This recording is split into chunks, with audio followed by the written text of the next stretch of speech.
Dr. Vali Nasr is Dean of the Johns Hopkins University School of Advanced International Studies and has distinguished himself as a Middle East scholar, author, foreign policy advisor, and commentator on international relations.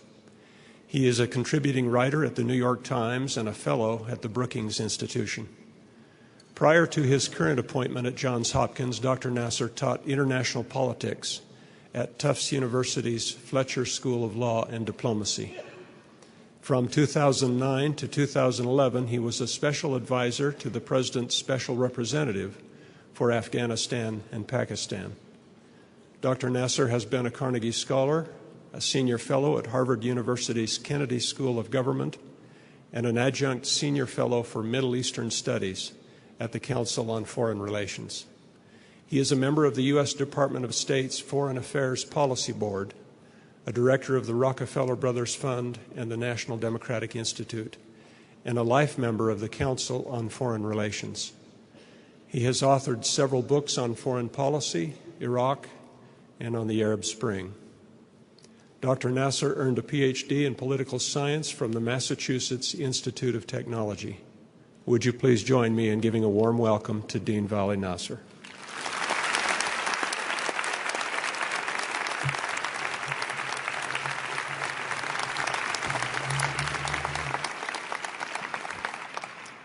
Good morning.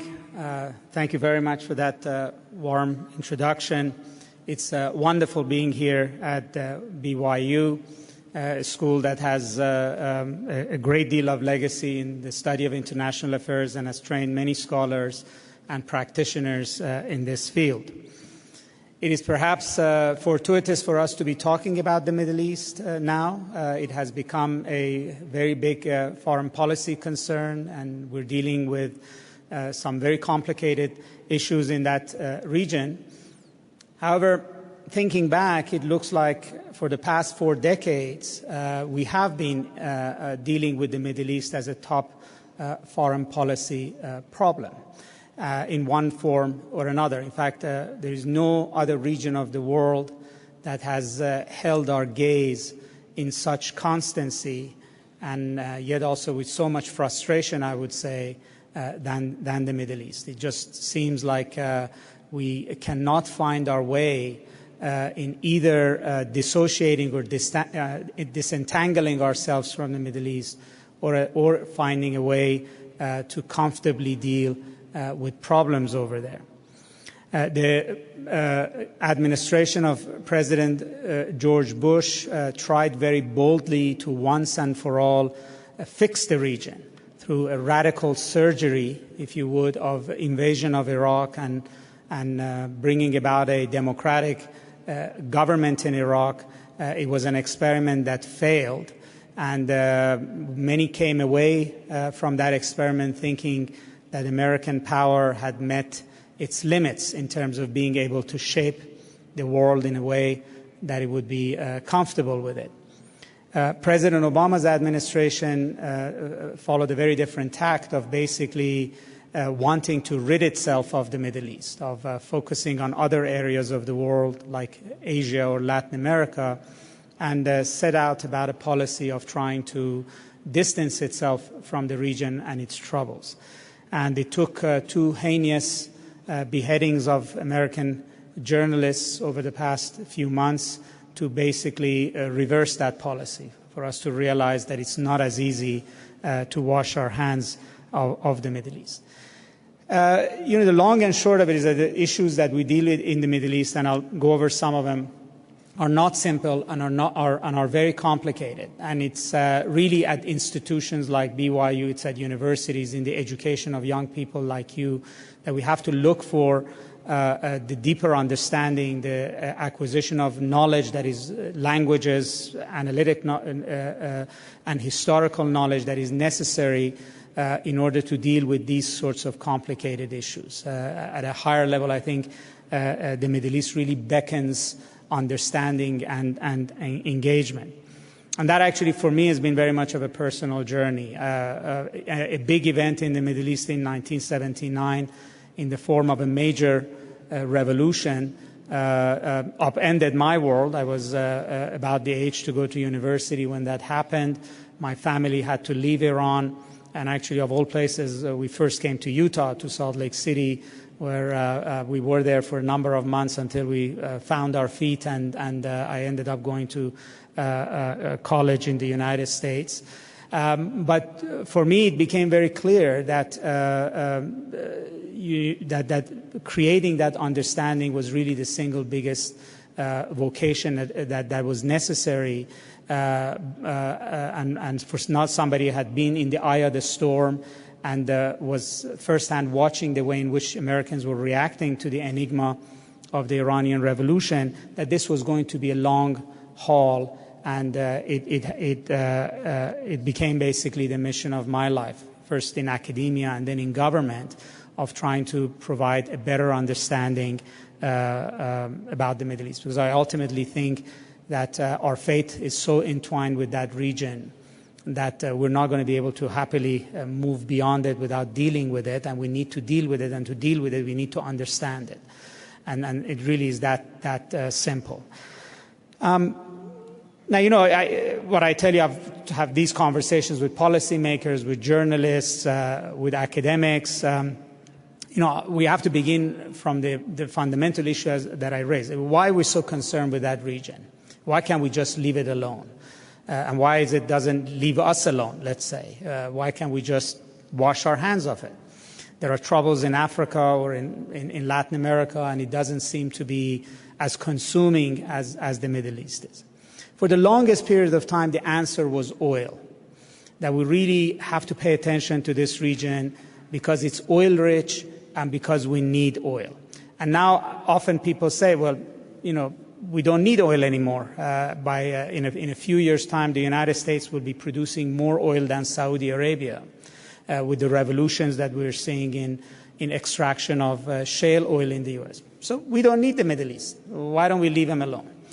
The problem is that that's a fallacy. We haven't been consuming Middle East oil for a very, very long time.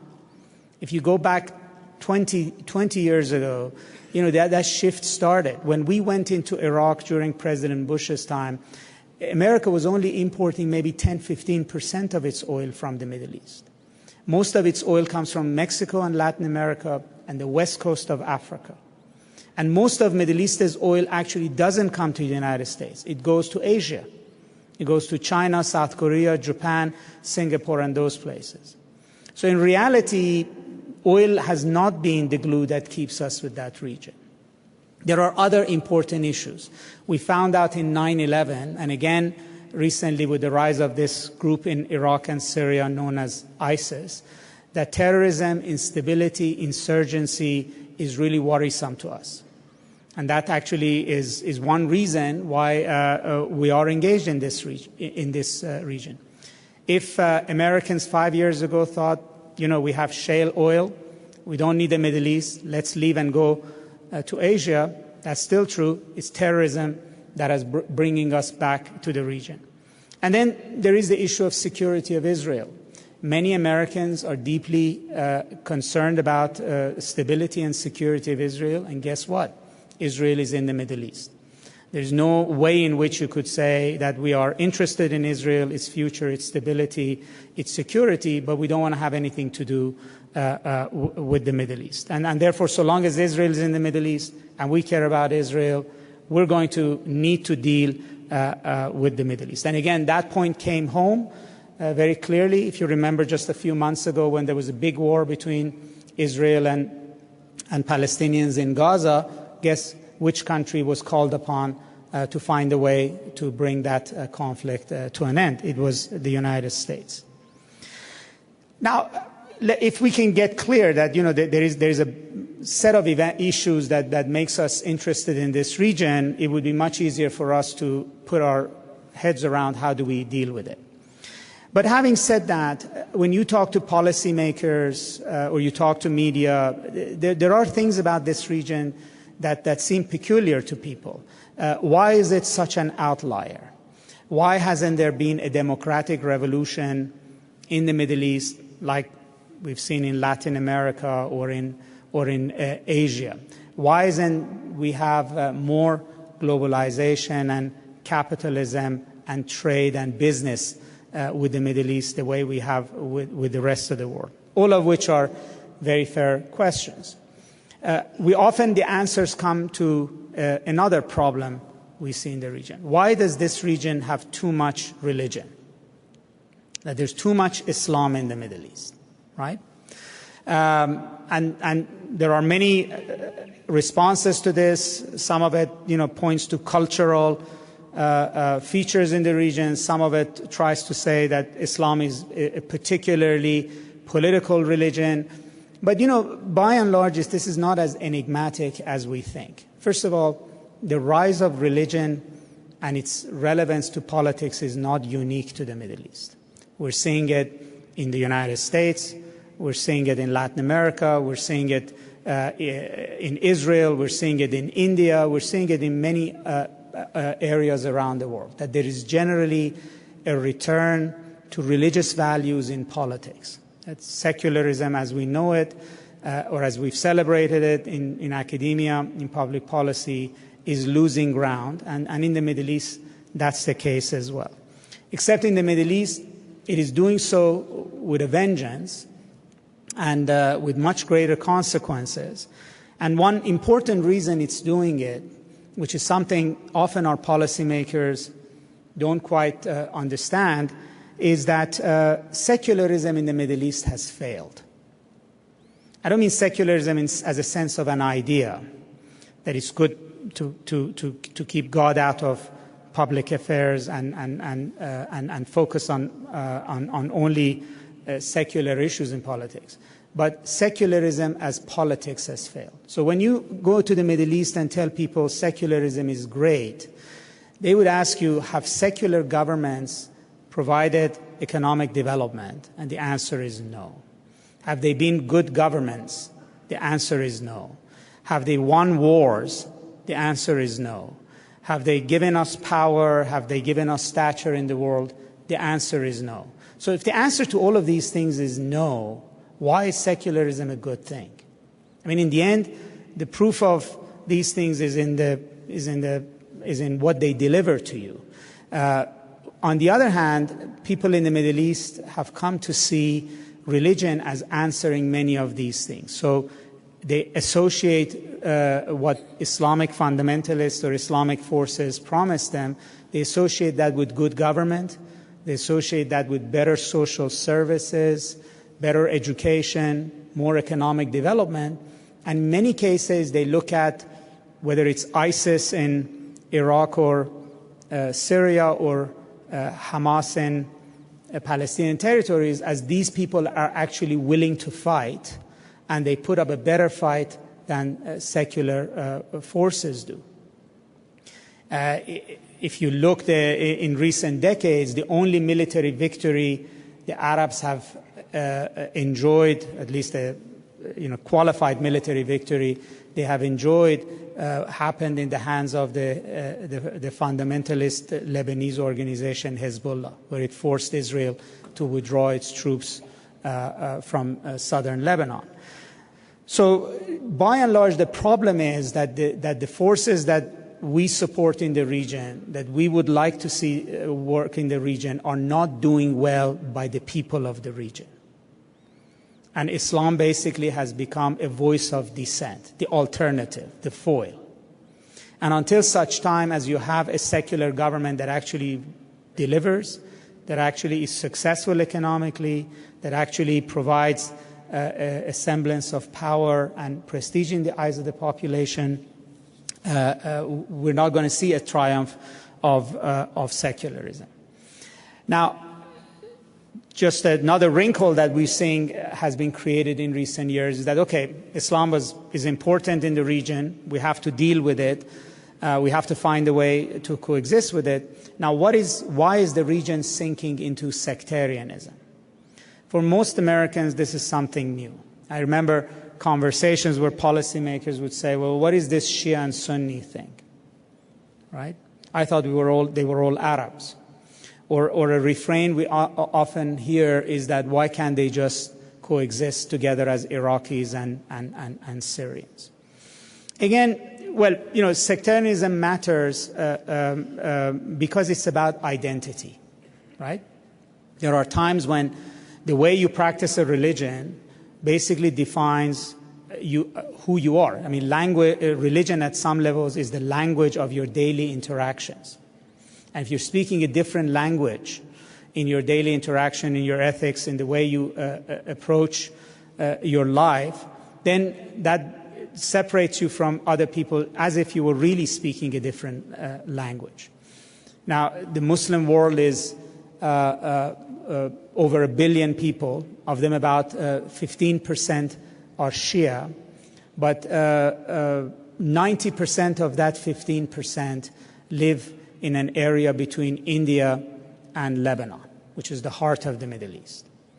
Now, when I used to say these things, people would tell me, well, if that's true, then how come we had never heard of them before? And I would say that's exactly where the problem is. Because you have had this silent, invisible, large population, which is almost equal number to the Sunnis in this region, but has had no voice. You had countries like Iraq in which the Shias were 65% of the population, but they were ruled by a minority. And as a result, whenever a division of power, money you get from government, number of quotas you get for students at university, loans you get from a bank to do your business, is decided by who you are, then that makes that division politicized. So in Iraq, everybody speaks Arabic. They may come from the same city. They're the same ethnic background. What separates them is whether they're the Shia or the Sunni. So I remember when I was doing research, I would talk to Shia businessmen who generally were secular. They were not necessarily very vigilante religious figures. And they would say things like, there was no Shia-Sunni issue before Americans came to Iraq. And, we all lived close to one another, and it was only until American invasion of Iraq that we had a Shia-Sunni issue, and these are all your fault. And we say, okay, that's fine. Now, tell me about your business in Iraq. And then the more they spoke, they would say, well, we couldn't get bank loans because all the bank loans went to Sunnis. And we couldn't get membership of the Ba'ath Party unless we denounced who we were. And the more they talked, it was very clear that it was about a discrimination in what you get, what you can do, how high you can go, and you're basically how you can operate based on who you are. And the who you are part of it is based on your belief. And that doesn't necessarily mean that you need to be a mosque-going Shia in that sense. You are who you are. I mean, Shiism basically becomes your identity. Now, that's not something that is completely unfamiliar to Americans as well. I mean, when your faith basically becomes your identity marker.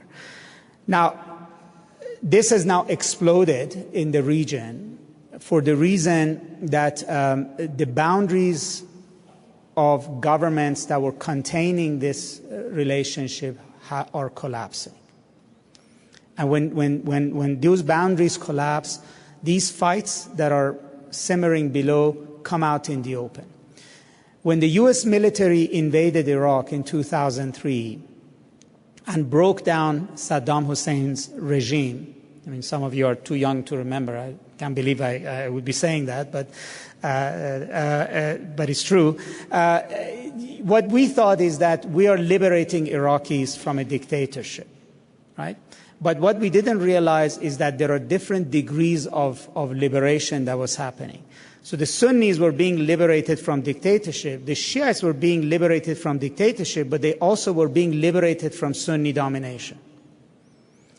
That nuance we didn't get. And then we said, okay, there's going to be elections here. Elections is about one man, one vote. That's great. That means majority takes over. Dictatorship gives power to minority. Democracy gives power to the majority. So essentially, the single most important task that the United States achieved in Iraq was to transfer Iraq from Sunnis to Shias. That is our historical legacy in the region. We helped create the first Arab Shia state. It didn't exist before. There were Shias in the region, they were part of the system, but every Arab state was dominated by Sunnis, whether they were majorities or they were minorities. And our invasion of Iraq essentially achieved this massive historical fact. And if you looked at Iraq today, if you looked at the news today, basically Iraqis are still not reconciled to this. This whole uprising of ISIS, the fact that Sunnis in Iraq support ISIS is because Sunnis in Iraq are still not reconciled to Shias ruling over Iraq. So yes, we admonish the Iraqi government and we say you ought to be nicer to Sunnis, you ought to give them more things, you ought to bring them in. That's all true. But these people used to rule, and now you're giving them crumbs. And ultimately, the anger still is about what we did. And if you said one appeal ISIS has in Iraq is that ISIS wants to undo what the United States achieved in 2003, or we didn't seek to achieve it. It was a consequence of what we tried to do in Iraq. So we gave Iraq to the Shias, and then we tried very hard to make them coexist with each other and say, well, now you guys all play nice in the sandbox with each other. But we couldn't control how people reacted to this massive shift in power. Now, what we did in Iraq, this phenomenon of Arab Spring, the uprisings that happened the past 3 or 4 years in the Arab world, achieved in Syria and in many other places, which is the popular uprisings broke down dictatorship. When you break down dictatorship, this fight between majority and minority comes out. Syria was the reverse of Iraq. You had a majority Sunni population ruled by a minority dictatorial regime. The uprisings created a situation when it looked like the Sunnis in Syria could take over. There, the minority government looked at what happened in Iraq and said, we're going to fight to the knife with this one. We're not going to give up. And Syria has descended into chaos, largely because it's a fight over dictatorship, but it's also a fight over which community will rule over Syria. Now, we had never figured that we're going to deal with a Middle East that is actually collapsing into these kinds of fights, that you actually have large countries collapse, and the most important fights become between which community is going to rule and what they come out with it. I mean, we hadn't seen these kinds of fighting in Western history since the medieval period. But as bad as these are not as unknown to us and to our history and to European history. So what is happening in Syria and Iraq today? What is it how should we look at this? So you have an organization that has grown, which is a vicious, extremely fanatical organization that has grown by the name of ISIS, that now controls a vast territory and has fashioned itself as a caliphate, as an Islamic state.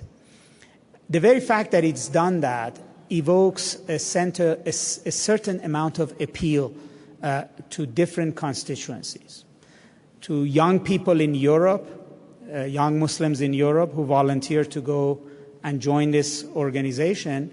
It may be giving them an aura of power, that it's the first time in a very long time that a force in the region has defied international power, is defeating local governments to create a territory and rule over territory. This is an enormous statement of power, which is very appealing to a region where has been humiliated over a long period of time in war after war going forward. Secondly, it's very appealing to Sunni voices in the region, because many in the region look at what's happening in Iraq and Syria as a Shia-Sunni fight. And then you have other countries that have come into this, like Saudi Arabia has been backing the Sunnis and Iran has been backing the Shias. And in the middle of this, basically ISIS is fighting the Sunni cause. In Iraq, it's speaking for the Sunnis fighting the Shia government. In Syria, it is fighting against the Kurds and the government, which are not representing the Sunnis and are non-Sunni forces. So we're dealing, if you would, with this sectarian issue playing itself out in the region in a very big way. But it's even bigger than that. The Middle East, the map of the Middle East, when you look at this region, was created at the end of World War I. When World War I finished, and this year, 2014, is the centennial of the start of World War I. When it finished in 1918, diplomats got in a room and decided on the peace. They didn't do a very good job in Europe, as we know. It began to fall apart very quickly. They didn't do a very good job in the Middle East. The French and the British in particular sat down, took the Arab territories, and basically took a pencil and drew boundaries and divided it among themselves. So Syria went to the French, Iraq went to the British. They had this massive area called Palestine. They gave a part of it to the British, which then became Israel. And then a piece of it, they basically said, why don't we create a new country, which is called Jordan now. It's well known that Churchill, sitting in a hotel in the Middle East, wrote a check for £600,000 and gave it to the great-grandfather of the current king of Jordan. He said, here's £6,000 and 6 months. Let's see if the idea works. So they basically drew the map of this region, and the map held, unhappily, but it held. There were periods we saw unhappiness with it, like when Iraq invaded Kuwait. Well, Kuwait had been part of Iraq. The British, after World War I, made it a separate country. The Iraqis never were reconciled to that. They tried to take it back by force, and they were slapped fairly heavily on their hands. But generally, the map held. Now the map is coming apart. The map is actually dissolving as we speak. So if you looked at ISIS, again, this one organization, what is most significant about it is that it has completely erased the boundary between Syria and Iraq. It controls a territory that starts in northern Syria and goes all the way to southern Iraq. And that basically means that this is the first time anybody in the region has been able to erase the map that the British and the French drew in 1918 in a very meaningful, big way. If ISIS gets to keep this territory, if it ends up to rule over this territory, then essentially the map of this region will change in a very big way. Secondly, over the years, we've been used to dealing with governments in the region. We have friends. We call them when we have trouble. We look to them to do things. Now all of our friends are falling apart themselves.